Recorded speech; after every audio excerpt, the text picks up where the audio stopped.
अस्सलाम वालेकुम dear students. आज हम पॉलिटिकल साइंस का एक और topic negative and positive liberty लेकर आए हैं। इससे पहले हमने meaning and definitions of liberty discuss किया था, उसकी लिंक मैंने डिस्क्रिप्शन में दे दी है, आप उसको पहले देख लें। उसके बाद हम डिस्कस करेंगे negative and positive liberty. So far as negative and positive liberty is concern, जो नेगेटिव और पॉजिटिव लिबर्टी है ये बेसिकली जो लिबर्टी है उसके दो आस्पेक्ट्स है। एक आस्पेक्ट है नेगेटिव आस्पेक्ट और दूसरा आस्पेक्ट है पॉजिटिव आस्पेक्ट। क्योंकि जब हम लिबर्टी को डिस्कस करते हैं तो इसमें डिफरेंट लिबरलिज्म की बात हम करें, फेमिनिज्म की हम बात करें हैं, हम जो है गांधीज़म की हम बात करें या सोशलिज्म की हम बात करें, तो डिफरेंट इज़म्स की बात करें या डिफरेंट फिलोसफर्स की हम बात करें तो उन्होंने डिफरेंटली कंसेप्ट ऑफ लिबर्टी को एक्सप्लेन किया है।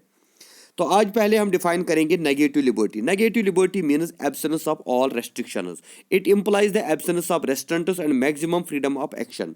नेगेटिव लिबर्टी का मतलब होता है सारी जितनी भी रेस्ट्रिक्शंस है स्टेट की तरफ से या किसी इंडिविजुअल की तरफ से या एक रिलीजन की तरफ से, कस्टम्स की तरफ से, कल्चर की तरफ से, वो सारी ख़त्म होना और एक इंसान को सब कुछ करने देना जो वो करना चाहता है।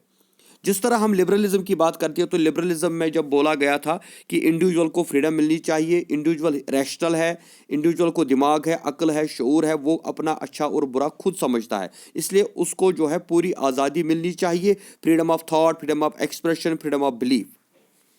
So it further implies that individual must be left alone to live his life as he desires without interference। एक इंडिविजुअल को तन्हा छोड़ दो, अलग छोड़ दो, ताकि वो अपनी मर्जी से अपनी ज़िंदगी गुजार सके और किसी भी स्टेट या किसी भी इंस्टीट्यूशन का कोई इंटरफियर उसके ऊपर ना हो। और नेगेटिव लिबर्टी में ये भी कहा गया था कि every law of the state is merely an encroachment upon liberty of man, thus the state must only hindrance and limit to maximum negative function of minimum and maintain law and order and protection of persons and property।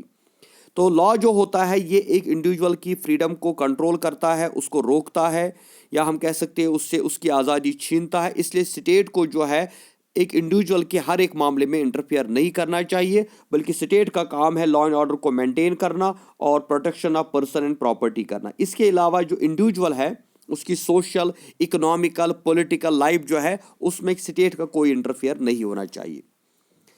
और इतना भी कहा गया कि social, cultural, economical और moral aspect जो है इसमें स्टेट को कोई इंटरफेयर नहीं करना चाहिए और न किसी इंडिविजुअल को इंटरफेयर करना चाहिए।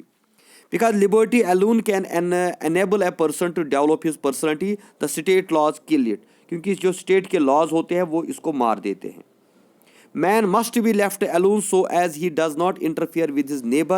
The state should guarantee not only in non-interference by one with others. So far as the choice of the individual is concerned, he must be his own master। जो इनके इंडिविजुअल की choice है वो कौन सा profession choose करता है, वो किस तरह जिंदगी गुजारता है, उसकी social life, economical life, religious life, political life, उसमें स्टेट का कोई इंटरफेयर नहीं होना चाहिए। और state should not impose any restriction upon him.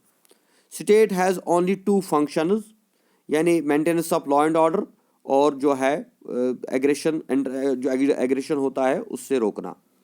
तो इस तरह से जो है एक इंडिविजुअल को कंप्लीटली तनहा छोड़ना चाहिए और वो किस तरह से अपना उसका सोशल बिहेवियर, उसका रिलीजन, उसकी इकोनॉमिकल लाइफ, उसमें स्टेट को किसी भी किस्म की जो है फ्रीडम इंटरफेरेंस नहीं करनी चाहिए। क्योंकि जो इंडिविजुअलिस्ट स्कूल ऑफ थॉट है उनका ओपिनियन ये है कि जो लिबर्टी होती है इसमें अगर एक इंडिविजुअल को मिलनी चाहिए और वो जो चाहेगा अपनी मर्जी से करेगा। फ्रेंच रेवोल्यूशन में भी यही कहा था कि man is born free. So negative concept of liberty has been challenge, but इसको चैलेंज किया है काफ़ी पॉलिटिकल थिंकर्स ने, and they point that liberty does not lie only in absence of restriction, it lies in the creation of equal opportunity for all and freedom for all individuals. क्योंकि liberty का मतलब ये नहीं होता कि एक individual को छोड़ दिया जाए वो जो चाहे करे, बल्कि फिर एक इंडिविजुअल जो है ना वो दूसरे की अपॉर्चुनिटीज़ खाएगा, सोसाइटी डिवाइड हो जाएगी, हैव्स और हैव नॉट्स में, रिच एंड पुअर में, कैपिटलिस्ट जो है वो वर्कर का खून चूसेंगे।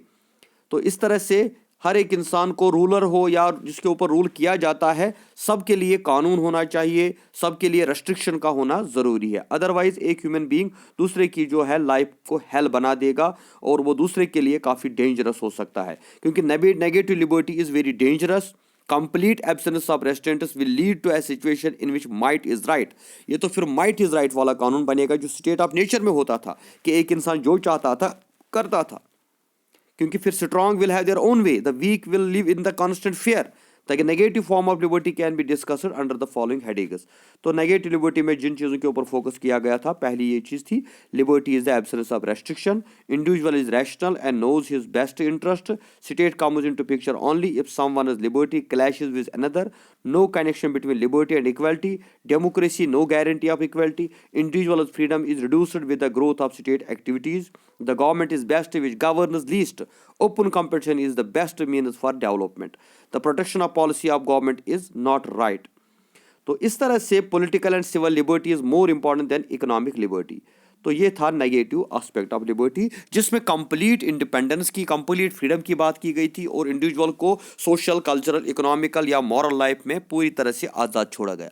अब इसी नेगेटिव लिबर्टी की अगर हम बात करें तो आप देखते हैं वेस्टर्न कंट्रीज में आजकल जो है एक इंडिविजुअल जो है वो अपनी फ्रीडम से ज़िंदगी गुजारता है, वो क्या करता है, क्या पहनता है, क्या खाता है, क्या नहीं खाता है। तो इस वजह से अब देखिए वहाँ पे कौन कितने प्रॉब्लम्स खड़ी हो गई है कि बहुत सारी चीज़ों को जो इमोरल है उनको लीगलाइज करना पड़ा।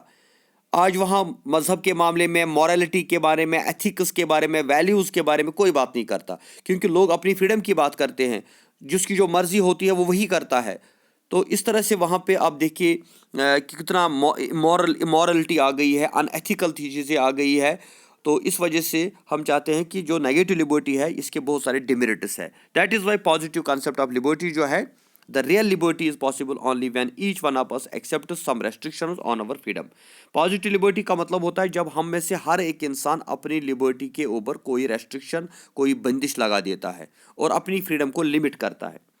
Because man is a social and political animal, in order to achieve the benefits of social life, he accepts some restrictions on his freedom. Thus, real or positive liberty is a situation in which man is free to do whatever he likes, provided his other fellow beings to do the same. तो basically freedom का मतलब होता है कि what ever a man wants he can do, but provided, इसमें एक condition ये है कि दूसरे लोगों को भी वही फ्रीडम मिलनी चाहिए।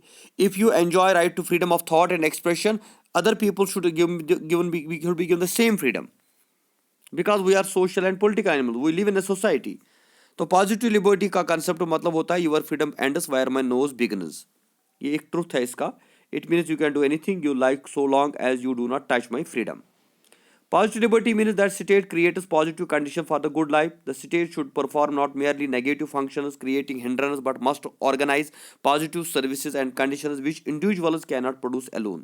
तो स्टेट की रेस्पॉन्सिबिलिटी है कि वो हर एक इंडिविजुअल को फ्रीडम प्रोवाइड करे, क्योंकि नेगेटिव लिबर्टी जो है उसमें सिर्फ जो है माइट इज़ राइट होता है, only strong people can enjoy freedom. लेकिन जो गरीब लोग हैं, कमज़ोर लोग हैं, स्टेट को उनके लिए ऐसे मौके, ऐसे ज़राए बनाने कि वो भी अपनी फ्रीडम को एंजॉय कर सके। So, in the words of Locke, liberty means the eager maintenance of that atmosphere in which man can have the opportunity to be their best selves. So positive liberty means removal of hindrances from the path of good life and the creation of equal opportunities for all. All the democracies should have more or less accepted this concept of positive. इसलिए modern time में negative liberty की बात करना बेवकूफ़ी की बात है। आजकल हम सिर्फ पॉजिटिव लिबर्टी की बात करते हैं, जिसमें स्टेट जो है इक्वल अपॉर्चुनिटी सबको प्रोवाइड करती है, और जो डेमोक्रेटिक स्टेट्स है उनका भी यही मकसद है कि पॉजिटिव लिबर्टी को ही प्रमोट किया जाए। बिकॉज वेलफेयर स्टेट जो है वो भी इसी की बेस पे है, क्योंकि जो हर एक सिटीज़न को फ्रीडम प्रोवाइड करती है ताकि जो उनकी हैप्पी लाइफ जो है वो अचीव हो जाए। उनको फ्री एजुकेशन देना, उनको सोशल सर्विसेज देना, एम्प्लॉयमेंट देना, इंश्योरेंस करवाना, हेल्थ इंश्योरेंस की हम बात करें, या food, shelter, cloth, basic needs of life provide करना, राइट टू वर्क हर एक को मिलना चाहिए। तो that is the purpose of welfare state. और इसके बारे में ही कहा था, बेंथम ने कहा था, greatest happiness for the greatest number of people, कि लिबर्टी का मतलब क्या होता है कि मैक्सिमम लोगों को हैप्पीनेस मिले, खुशी मिले, उनको अपॉर्चुनिटी मिले, और उनको जो राइट्स है उनको एंजॉय करने का मौका मिले। That is called the positive liberty. So this was the negative and positive aspect of liberty. I think आपको ये क्लियर हुआ होगा कि पॉजिटिव क्या एस्पेक्ट क्या था और नेगेटिव एस्पेक्ट क्या होता है। लेकिन असल में जो लिबर्टी का असली मतलब भी है वो है पॉजिटिव, क्योंकि law is the condition of liberty. जैसे जॉन लॉक ने कहा था, where there is no law there is no freedom। तो state, law, government, administration is basically the guarantee that every person will enjoy liberty. इसका मतलब ये नहीं, कभी नहीं हो सकता कि मैं जो चाहूँ करूँ, मुझे कोई ना रोके। बल्कि स्टेट का काम क्या है, लॉ का काम क्या है, एक इंडिविजुअल को कि उस एक्टिविटी से उसको रोकना जिससे दूसरे को फर्क ना पड़े। अगर हम मिल की यहाँ पे बात करें, JS मिल जो है उसने कहा था दो किस्म की एक्टिविटीज़ होती है, एक होता है सेल्फ रिकॉर्डिंग एक्शन, दूसरा होता है other recording action. Self recording होता है वो जिससे हमको ही फायदा हो, हमको ही नुकसान हो, दूसरे को कोई फायदा या नुकसान ना हो। लेकिन अदर्स रिकॉर्डिंग हो जिससे दूसरे को नुकसान या फायदा हो सकता है। तो सेल्फ रिकॉर्डिंग के मामले में हम फ्री होते हैं कि हम उसका एंजॉय कर सकते हैं। लेकिन जो अदर रिकॉर्डिंग एक्शन होती है उसमें हमें ये देखना पड़ता है कि हमारी एक्टिविटी से कहीं दूसरे को नुकसान ना हो। तो ये था हमारा negative and positive aspect of liberty. तो ये अगर आपको इसमें कोई कन्फ्यूजन है तो आप पूछ सकते हैं। इसके बाद हम टाइप्स ऑफ लिबर्टी को डिफाइन करेंगे, क्योंकि ये लिबर्टी का जो कंसेप्ट है इसको हमने डिवाइड किया है अलग अलग लेक्चर्स में। पहले लेक्चर में हमने मीनिंग एंड डेफिनेशन डिस्कस किया था, और दूसरे लेक्चर में हम आज हमने नेगेटिव एंड पॉजिटिव एस्पेक्ट को डिस्कस किया, और इंशाल्लाह जो नेक्स्ट वीडियो आएगा उसमें हम टाइप्स और काइंड्स की बात करेंगे। Thank you very much. खुदा हाफिज़।